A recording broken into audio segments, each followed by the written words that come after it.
Qardaşım, bu tam yoxlama üsulu deyil. Burada paltaryan ustalarına, paltaryan maşın ustalarına sözlənir. Olmaq istəyən qardaşlarım. Siz özünüz bunu evdə belə hansısa bir üsulla yoxlayıb deyirsiniz ki, o paltaryan maşın ustası bunu bilmədi.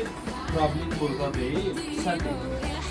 Paltaryan ustası, maşın ustası bilir ki, bunun müqaviməti necə yoxlanır. Yəni oralarına qarşı sizə əgər diaqnoz qoyulursa ki, paltaryan hansısa bir detalı xarabdır, deməli problem oradadır. Qardaşım, adam sənətinin neçə illərini həsr edib ustalısı niyə qalır?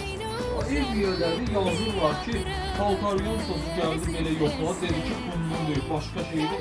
Mən özüm sonra yoxladım, özümün başımı çıxır, testlə yoxladım, deməsən bundan imiş. Sonra da gedib dəyişiblər, gətirib qaytarır ki, yox bundan deyil, bunun şunurundandır. Yox filan şey, qardaş, sənə usta dedi ki, nədir də dərdi? Gəl taxıl servisə, bax, hər şey var. Usta sənə nə dedisə, onun da al, pisiyo da, belə də ki, özü alıb gətirib yerində ustamız beləcək. Belə səhvlər eləməyin, qardaşım.